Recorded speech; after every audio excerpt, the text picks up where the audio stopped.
पाकुड़ के महेशपुर में गाड़ी की टक्कर से एक स्कूटी सवार युवती की मौके पर ही मौत हो गई। युवती काम वापस महेशपुर लौट रही थी। हादसे के बाद धक्का मारने वाला वाहन फरार हो गया। गुमला में सदर थाना पुलिस ने 31 सितंबर को एक निजी फाइनेंस कंपनी से 9 लाख रुपए लूट मामले का खुलासा कर दिया है। इस मामले में 2 लोगों को गिरफ्तार किया गया है, जिनके पास से 2,10,000 रुपए कैश और लूट की राशि से खरीदी गई 1.5 लाख की बाइक भी बरामद की गई।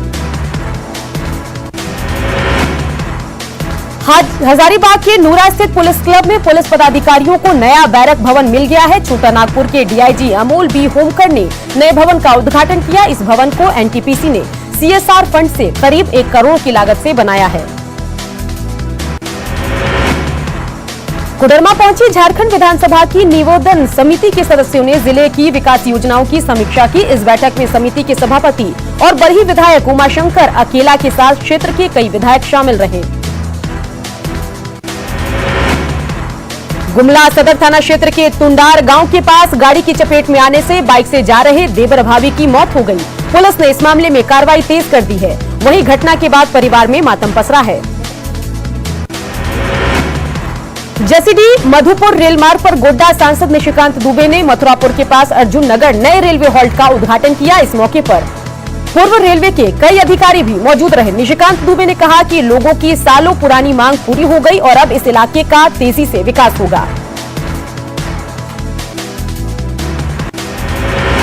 धनबाद के हरिहरपुर में पुआल नदी चलती गाड़ी में अचानक आग लग गई। ऊपर से गुजर रहे बिजली के तार की चपेट में आने से आग लगी। हालांकि दमकल के पहुंचने से पहले ही लोगों ने बिजली काटकर आग पर काबू पा लिया। जमशेदपुर के मानगो में एक बार फिर अपराधियों ने तांडव मचाया। दाईगुट्टू में अपराधियों ने मदन साहू नाम के एक शख्स के घर में घुसकर बाइक को आग लगा दी, जिससे पूरा परिवार दहशत में है। मदन साहू के बेटे की अक्टूबर में ही हत्या की गई थी और इस मामले में लगातार केस उठाने की धमकी मिल रही है। जमशेदपुर बर्मा माइंस थाना क्षेत्र में एक अज्ञात गाड़ी ने स्कूटी सवार महिला को धक्का मारा, जिससे मौके पर ही उसकी मौत हो गई। वहीं घटना के बाद गाड़ी वाला फरार हो गया है। मृतक दीपा कौर मानगो स्थित अपने कार्यालय जा रही थी। गुमला में कार्तिक पूर्णिमा के अवसर पर कई जगहों पर धार्मिक कार्यक्रम आयोजित किए गए, तो करौंदी स्थित साईं मंदिर में भंडारा का आयोजन किया गया, जिसमें काफी संख्या में श्रद्धालुओं ने भोजन किया।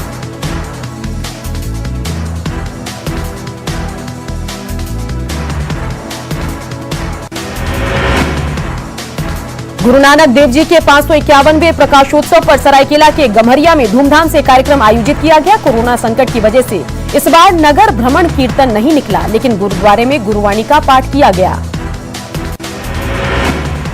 गुमला में प्रकाश पर्व पर सिख समुदाय की ओर से कई कार्यक्रम आयोजित किए गए। गुरुद्वारा में कार्यक्रम का आयोजन कर लोगों के लिए लंगर लगाया गया, जिसमें बड़ी संख्या में श्रद्धालु शामिल हुए।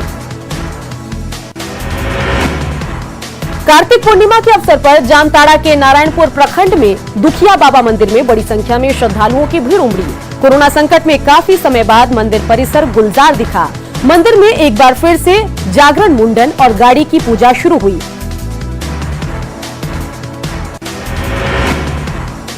कार्तिक पूर्णिमा के मौके पर हजारीबाग के इकलौता नरसिंह मंदिर में श्रद्धालुओं की भारी भीड़ उमड़ी। हालांकि कोरोना की वजह से इस बार मेले को रद्द रखा गया है, जिसकी वजह से इस बार यहां कोई खास रौनक नहीं दिख रही है। कार्तिक पूर्णिमा के मौके पर सिमडेगा के श्री राम रेखा धाम में भगवान श्री राम की पूजा अर्चना की गई। कोविड-19 के प्रोटोकॉल का पालन करते हुए हजारों श्रद्धालु पूजा में शामिल हुए। श्रद्धालुओं की सुविधा और सुरक्षा के व्यापक इंतजाम किए गए हैं। कार्तिक पूर्णिमा के मौके पर दुमका के बासुकीनाथ धाम में भक्तों की भारी भीड़ उमड़ रही है। पवित्र शिव गंगा में स्नान के बाद बड़ी संख्या में लोगों ने फौजदारी बाबा की पूजा अर्चना की और अर्घा सिस्टम से जलार्पण भी किया। धनबाद के कतराम में कार्तिक पूर्णिमा के अवसर पर बड़ी संख्या में लोगों ने आस्था की डुबकी लगाई। कतरास स्थित कतरी नदी घाट पर माता का दरबार भक्तों से भरा रहा।